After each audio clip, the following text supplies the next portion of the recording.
Hello, my name is Jerry White, and I'm the Socialist Equality Party's candidate for U.S. President. These elections are taking place amidst the greatest meltdown of American capitalism in history. For decades, the American ruling class championed private enterprise as the pinnacle of human civilization, while socialism was denounced as evil and oppressive. Now, all the lies about the supposed infallibility of the free market are being discredited, and the people of the U.S. and the world are being confronted with a financial catastrophe on a scale not seen since the Great Depression. The American government has stepped in to defend the interests of the corporate and wealthy elite by bailing out one financial firm after another: Bear Stearns, Fannie Mae and Freddie Mac, and AIG. Now the government is planning to open the public treasury to assume responsibility for hundreds of billions of dollars in worthless securities and bad investments. What is revealed by this crisis is not merely the recklessness, incompetence, and greed of America's financial elite, of which there is much, but the failure of capitalism, an economic and political system that subordinates the needs of society to the personal enrichment of a few. Who is going to pay for this crisis? Here the U.S. corporate and political establishment agrees.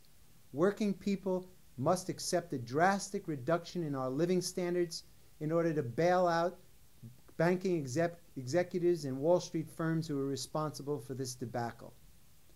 Over the last 30 years, the ruling class has responded to the crisis of American capitalism by carrying out a policy of deindustrialization, wiping out millions of jobs and decimating entire cities like Detroit. Vast industrial resources have been destroyed, while the living standards of workers have been plundered in order to free up capital for the most parasitical forms of financial speculation. Increasingly, wealth generation has been separated from the actual creation of real value.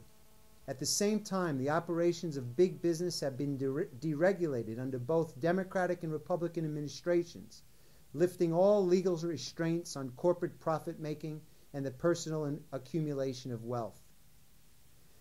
Now that this orgy of financial speculation has produced a disaster, the next president, whether Obama or McCain, will move to gut entitlement programs like Medicaid, Social Security, and Medicare, and support a new corporate assault on the jobs and living standards of working people. This election offers no alternative.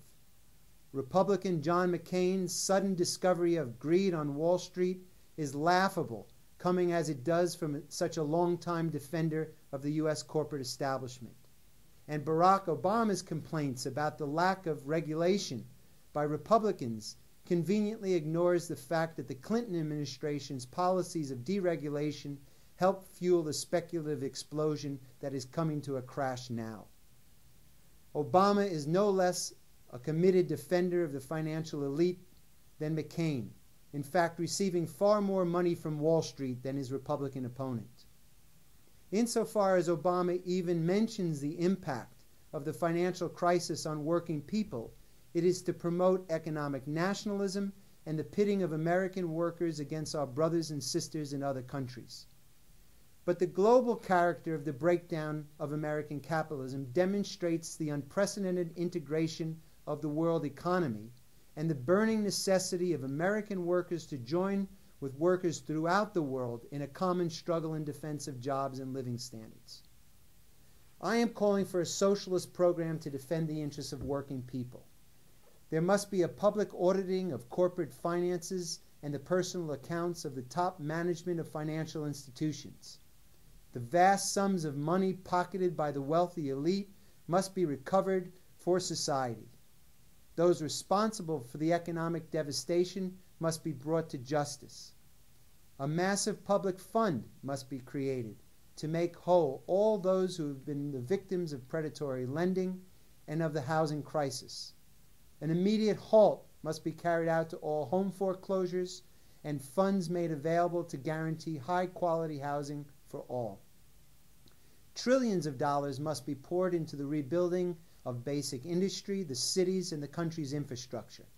This should be paid for by drastically increasing taxes on the wealthy elite and through the dismantling of the gigantic U.S. war machine. The giant banks and financial institutions should be transformed into publicly owned and democratically controlled utilities, with measures taken to protect small shareholders. The financial resources of society, which are the product of the labor of millions of working people, not the shuffling of money around by speculators, must not be left in the hands of a financial aristocracy. I call for the reorganizing of the economy on the basis of a rational, democratic, and egalitarian plan, guided by the socialist principle of production for human need, not private profit.